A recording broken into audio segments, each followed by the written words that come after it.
देखो बेटा, जैसे मोशन अंडर ग्रेविटी में बहुत सारी चीजें मैं आपको बता चुका हूं। अब मोशन अंडर ग्रेविटी के ही कुछ और पॉइंट मुझे आपको बताने हैं। जो कंपटीशन पॉइंट व्यू से देखें तो बहुत ही इंपॉर्टेंट टॉपिक है, इंपॉर्टेंट क्वेश्चन उसके ऊपर आते हैं। वो जो बेसिक चीजें हम पहले पढ़ चुके हैं, जो बेसिक चीजें हम पहले पढ़ चुके हैं वो उसमें यूज होंगी। जैसे एक क्वेश्चन पूछा जाता है बेटे आपसे,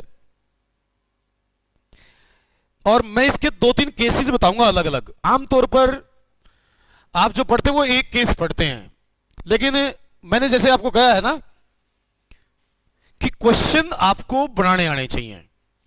ये आपने नहीं पढ़ना कि लास्ट ईयर आईआईटी में आया था जी, ये क्वेश्चन मैंने सोल्व कर दिया, ये क्वेश्चन 2 साल पहले एम्स में आया था, मैंने ये निकाल दिया, मैंने आंसर इसका मिला दिया। ऐसे नहीं। बहुत सारे टीचर आप क्या करते हैं, जो पिछले पुराने क्वेश्चन आते हैं वो बताते रहते हैं। उनकी इंपॉर्टेंस नहीं है बेटे। मैं कह रहा हूं कि कॉन्सेप्ट्स आपको आने चाहिए और उस कॉन्सेप्ट से रिलेटेड क्वेश्चंस आप खुद क्रिएट करें और फिर सोल्व करें।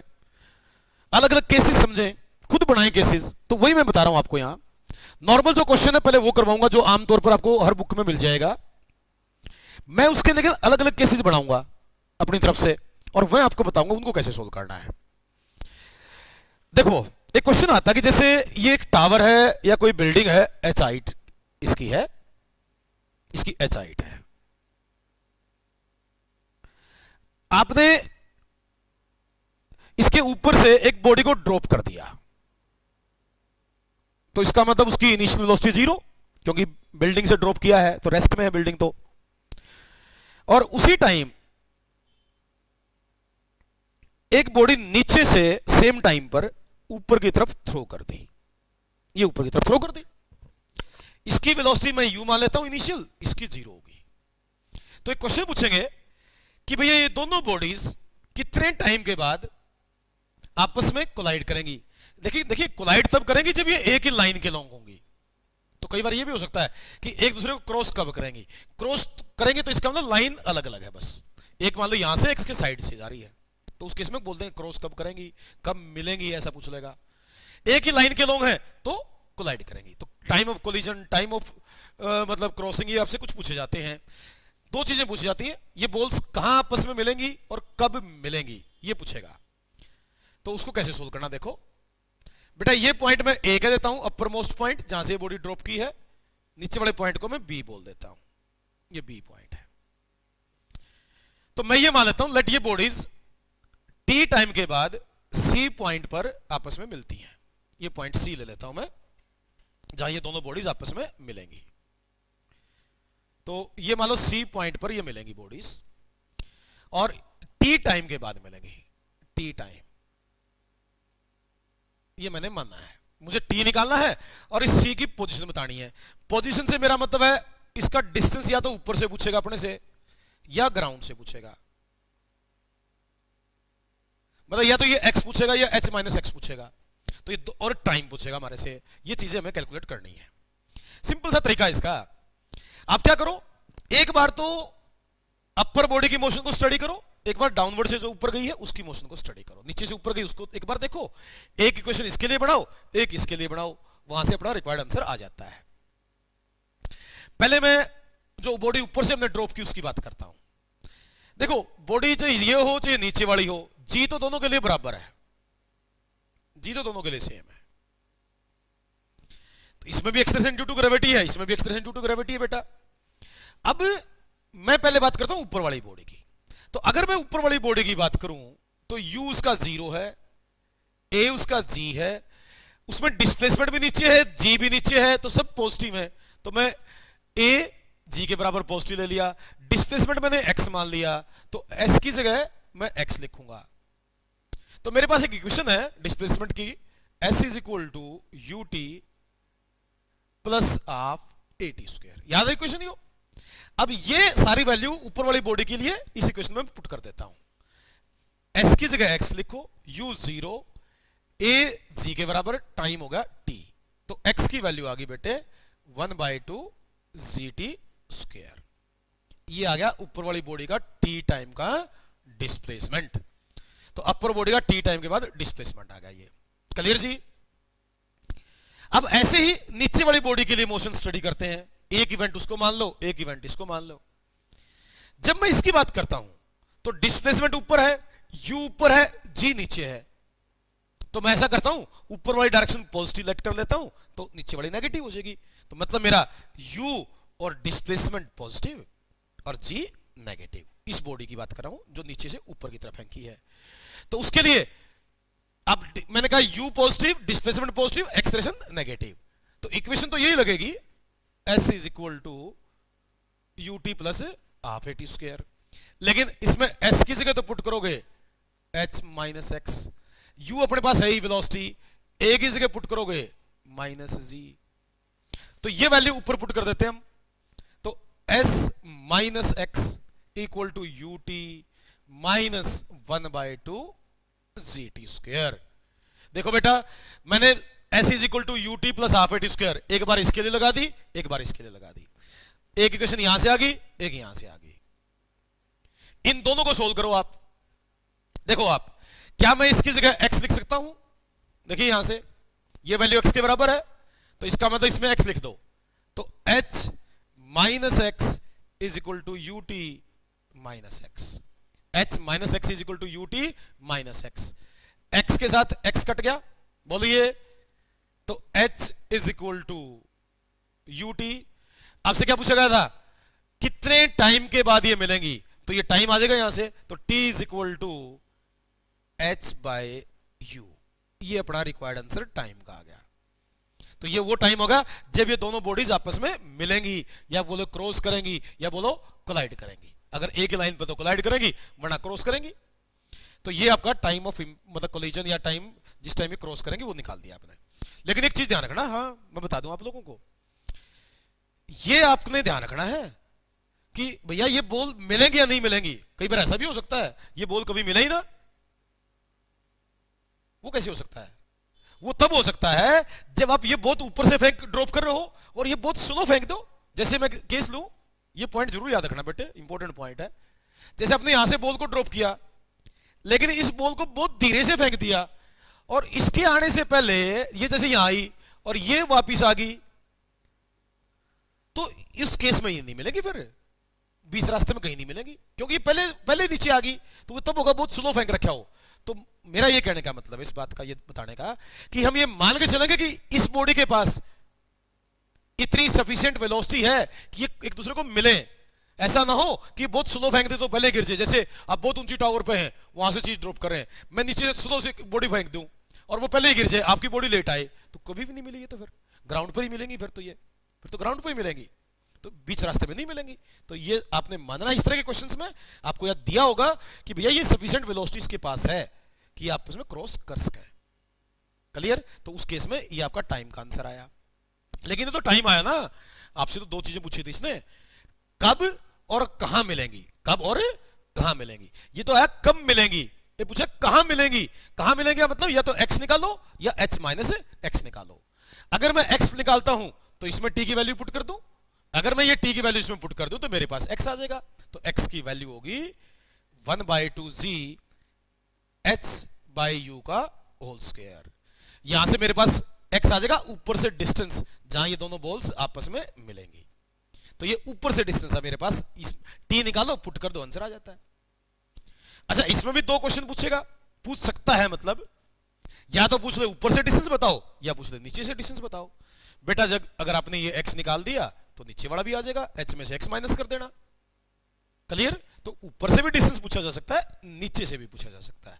वो आपको क्वेश्चन पढ़ना है ध्यान से, क्या चीज पूछी उसके अकॉर्डिंग आंसर दे दें। कई बार ऐसा होता है आप यहां से x निकाल लें और पहला ही ऑप्शन x का जो आंसर है वो दे रखा हो, लेकिन क्वेश्चन में पूछ रखा हो नीचे वाला, तो आप ध्यान से दे कि आंसर कौन सा देना है, डिस्टेंस नीचे से बताना है या ऊपर से बताना है। ये आप पहले स्टेटमेंट को ध्यान से पढ़ के फिर बताएं इसका आंसर।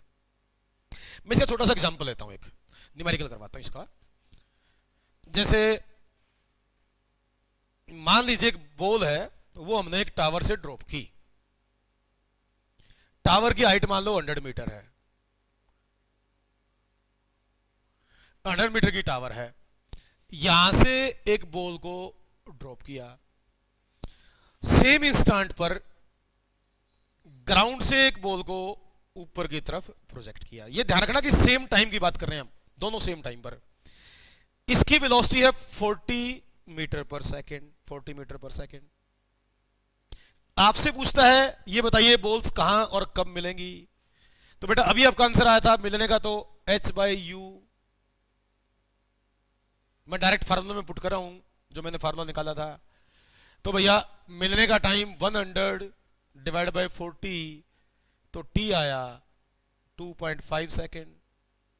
इसका मतलब 2.5 सेकेंड के बाद ये मिलेंगी। फिर पूछेंगे कहां मिलेंगी। मान लीजिए ये x डिस्टेंस पे मिली, तो x is equal to 1/2 gt square, तो x is equal to 1/2 g10 हो गया इंटू 2.5 का स्क्वायर, तो 2.5 इंटू 2.5, 5 से मल्टीप्लाई करो तो x इज इक्वल टू कितना आंसर आया 5 इंटू कितना है भैया ये 6.25 कितना बनेगा 6.25, इसको मल्टीप्लाई कर लो, रिक्वायर्ड आंसर आ जाएगा आपका। ये आ जाएगा कितनी हाइट पर ये बॉल्स एक दूसरे को क्रॉस करेंगी। तो हाइट आपकी यहां से निकाली जा सकती है। बोलिए, तो ये इसका एग्जांपल देके आप समझा सकते हैं कि क्या इसका आंसर रहेगा। मैं एक बार इसको काउंटर चेक करता हूं। h is equal to U square over 2g। मैं एक चीज समझ आ रहा हूं आपको, तो वो बनेगी इसमें u का मतलब था 40, तो 40 का स्क्वायर डिवाइड बाय 2 इंटू 10, तो 80। ठीक है, ये आपके पास मिलने का टाइम इसका आ जाएगा, कितने टाइम के बाद ये बॉल्स मिलेंगे।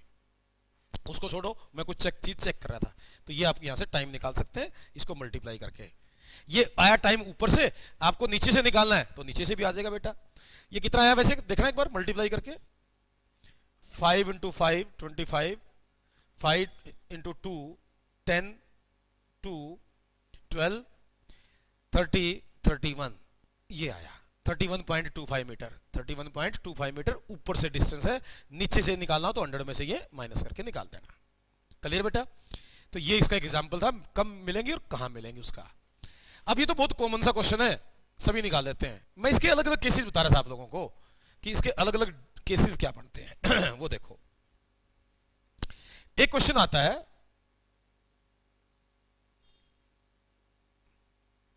इसी तरह का क्वेश्चन है, थोड़ा सा चेंज करेंगे हम उसमें। मैंने कहा ना क्वेश्चन में से क्वेश्चन आपको नया बनाना आना चाहिए।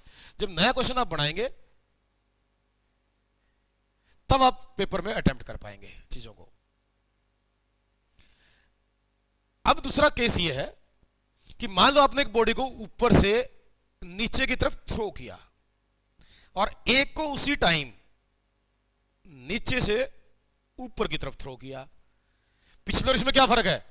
फर्क ये कि ये पहले आपने ड्रॉप की थी, अब ये थ्रो की है, ये भी थ्रो की है, ये भी थ्रो की है। अब पूछेगा कब और कहां मिलेंगी ये।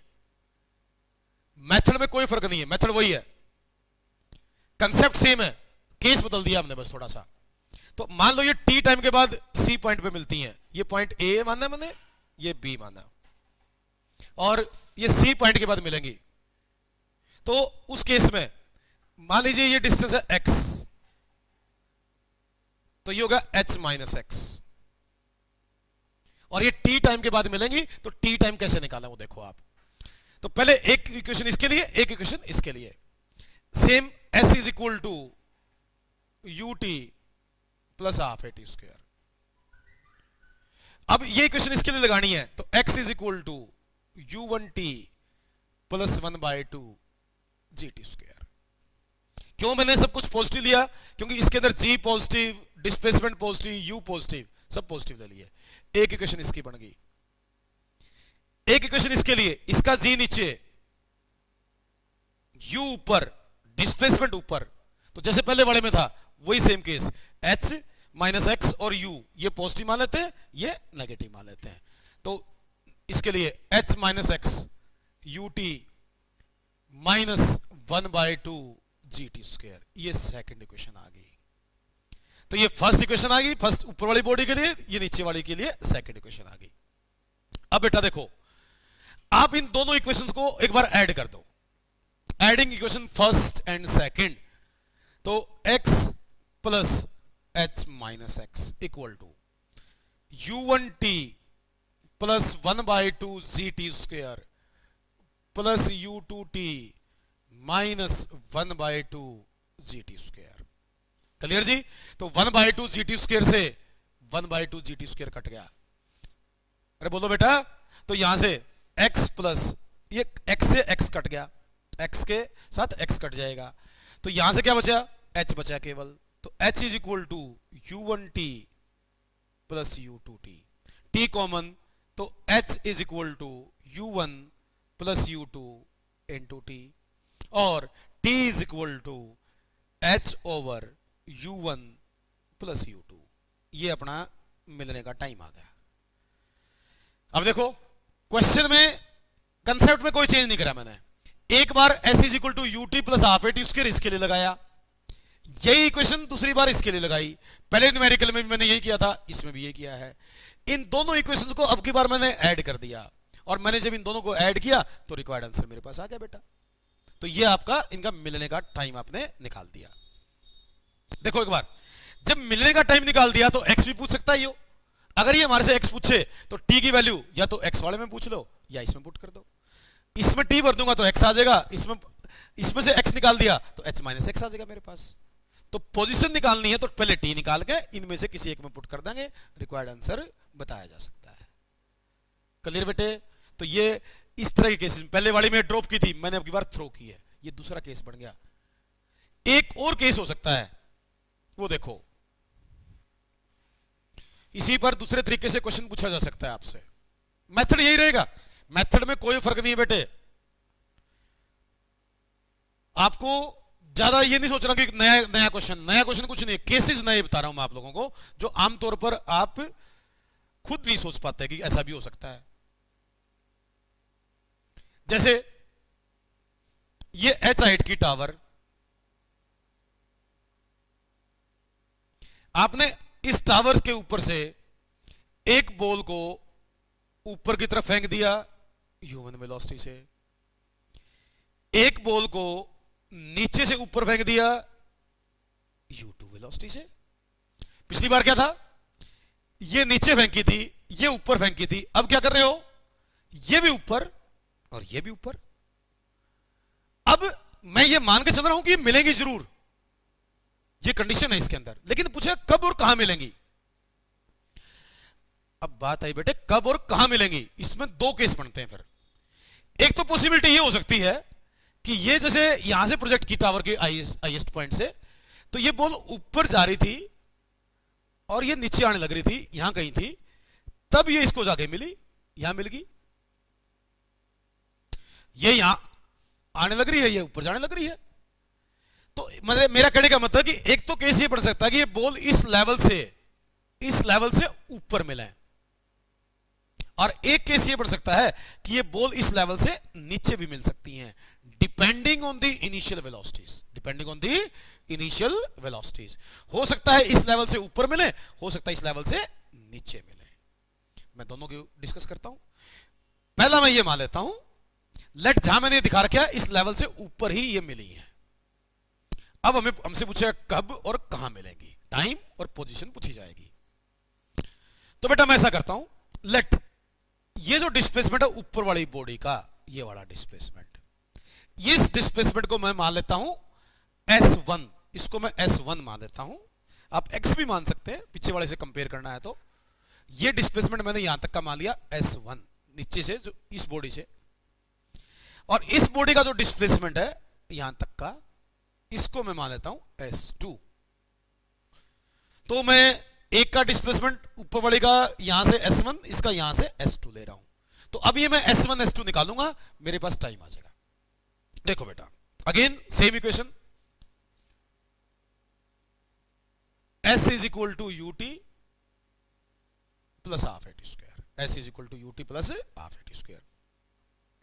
मैं इस ऊपर वाली बॉडी की बात कर रहा हूं बेटे, वेलोसिटी ऊपर, डिस्प्लेसमेंट ऊपर, लेकिन एक्सेलरेशन ड्यू टू ग्रेविटी तो हर बॉडी पर नीचे ही लगता है। तो जी इस पर भी नीचे है, जी इस पर भी नीचे है, तो इसका डिस्प्लेसमेंट इससे देखना मुझे, तो ऊपर है, यू ऊपर थी, जी नीचे था। तो मैं ऐसा करता हूं, जी को नेगेटिव ले लेता हूं, u1 को और s1 को पॉजिटिव। तो u1 और s1 इसके लिए पॉजिटिव, जी नीचे है तो नेगेटिव। इक्वेशन बढ़ाता हूं, s1 is equal to u1t minus 1/2 gt square. इस इक्वेशन को मैं फर्स्ट कह देता हूं। मैं ये मान रहा हूं कि टी टाइम के बाद ये बॉडीज आपस में मिलती हैं। बात क्लियर हुई? मैंने फिर कहा S1 भी ऊपर है, U1 भी ऊपर है, ये पॉजिटिव, G नीचे है तो नेगेटिव, इसलिए इक्वेशन बढ़िया पड़ी। अब मैं बात करता हूं इस नीचे वाली बॉडी की। इसका U ऊपर, डिस्प्लेसमेंट ऊपर, G नीचे, तो वही चीज उसके लिए अप्लाई करनी थी, वही इसके लिए अप्लाई करनी है। अगर मैं इसकी इक्वेशन बढ़ाता हूं यहीं से, तो S2 is equal to U2t minus 1/2 gt square. बोलो बेटा, ये आ गई सेकेंड बॉडी की इक्वेशन। क्लियर हुई बात? अब ये बताओ, यहां तक का डिस्प्लेसमेंट है S1 और यहां तक का है S2। ये बताइए, अगर मैं S2 माइनस S1 कर दूं तो क्या आएगा? देखो डायग्राम में एक बार ध्यान से, यहां देखिए, आप इसमें देखें तो S2 यहां तक है टोटल, इसमें से ये माइनस करना है मुझे, तो इस टोटल में से अगर मैं ये चीज माइनस करूंगा तो मेरे पास ये आ जाएगा। और ये क्या है? ये है हाइट ऑफ टावर। ये क्या है? Height of tower. इसका मतलब ये होगा कि मैं S2 माइनस S1 की जगह क्या लिखूं? S2 टोटल था, इसमें से ये माइनस कर दिया तो ये बच गया, तो ये हो गया H, तो मैं इसकी जगह H लिखूंगा। क्या लिखूंगा मैं? H, height of tower. तो अब आपके पास S2 है, आपके पास S1 है, माइनस कर दें तो वैल्यू क्या आएगी? देखिए आप डायग्राम में, तो U2t minus 1/2 gt square minus ये वैल्यू माइनस U1t, ये माइनस माइनस प्लस का हो जाएगा बेटे, 1/2 gt स्क्वायर। अब ये टर्म और ये टर्म कट जाएंगी क्योंकि एक पॉजिटिव है और एक नेगेटिव है, तो H is equal to U2t minus U1t। Clear हुई बात?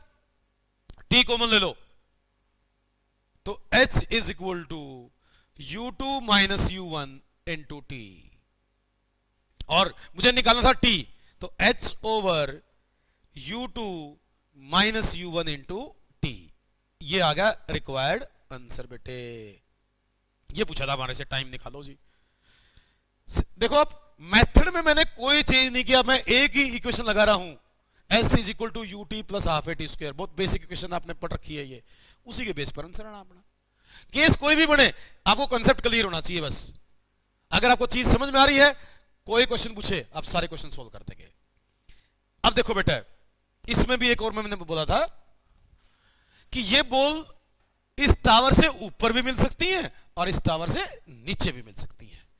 अब मैं बात करता हूं, अगर ये टावर से नीचे मिले, मतलब इस टावर से नीचे का मेरा मतलब हाईएस्ट पॉइंट से नीचे, तो उसका टाइम निकालना हो वो देखें।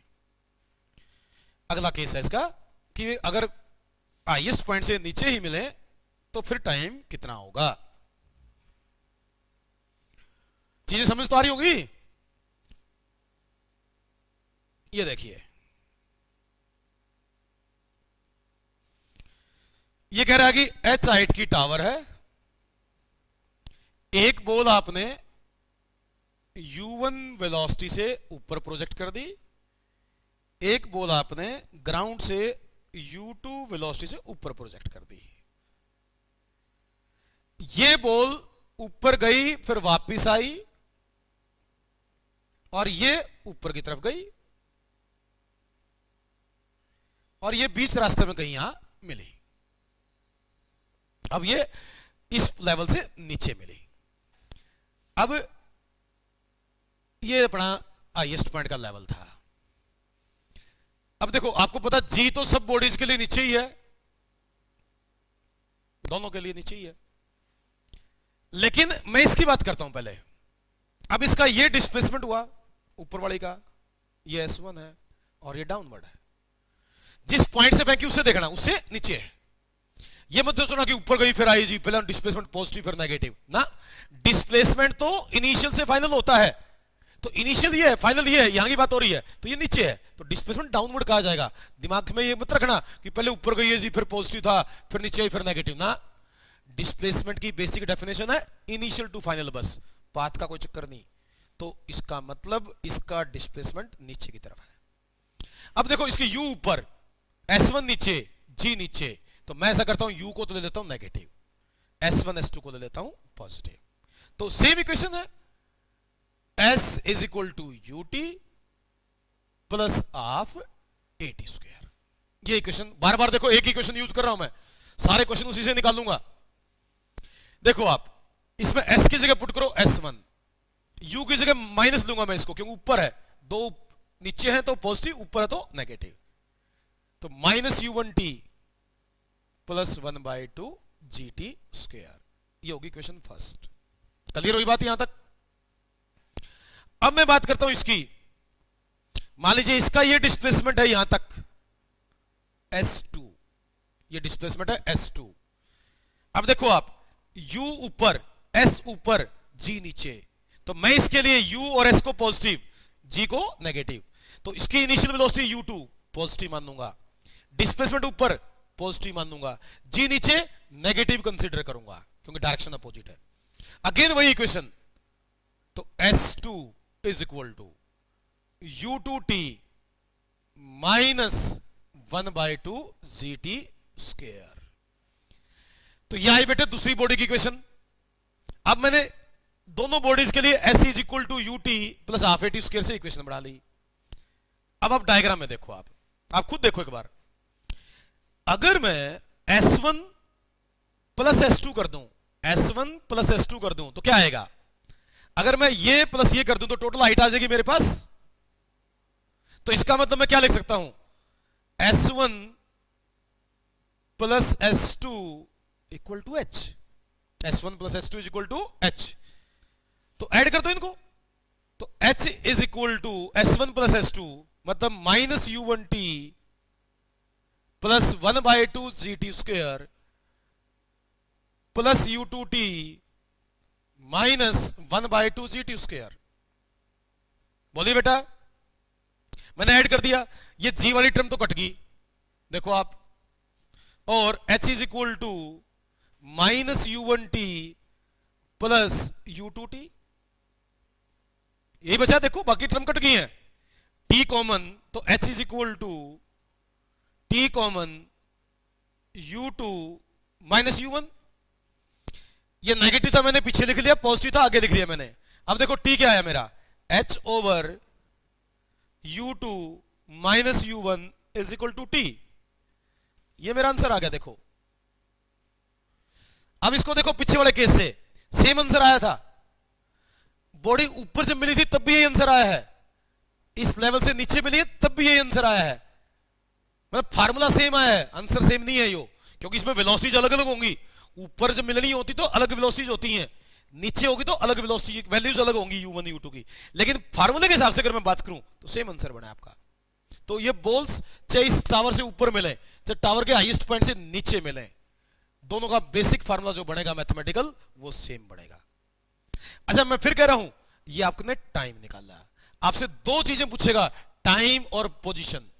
पोजीशन निकालनी है तो या S1 निकाल दो या S2 निकाल दो। तो बेटा जब आप ये न्यूमेरिकल सोल्व करेंगे तो T निकल जाएगा, T निकालने के बाद चाहे इसमें पुट कर देना चाहे इसमें पुट कर देना, आंसर आ जाएगा, क्योंकि उस केस में U वगैरह तो बताएगा ना हमारे को, वेलोसिटी तो दी होंगी तभी तो T निकलेगा। T निकल गया तो किसी एक से S1 या S2 हम बता सकते हैं। तो ये इसके डिफरेंट केसेस बनते हैं।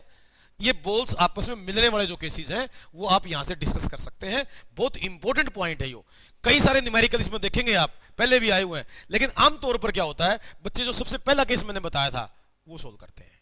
बेटा उससे काम नहीं चलेगा, वो आपके क्लास के पेपर के लिए है, लेकिन कंपटीशन के लिए सारे केसेस डिस्कस करने आपको आने चाहिए। क्लियर बेटा? अब मोशन अंडर ग्रेविटी में बाकी जो चीजें हैं वो मैं नेक्स्ट क्लास में आपको एक्सप्लेन करूंगा।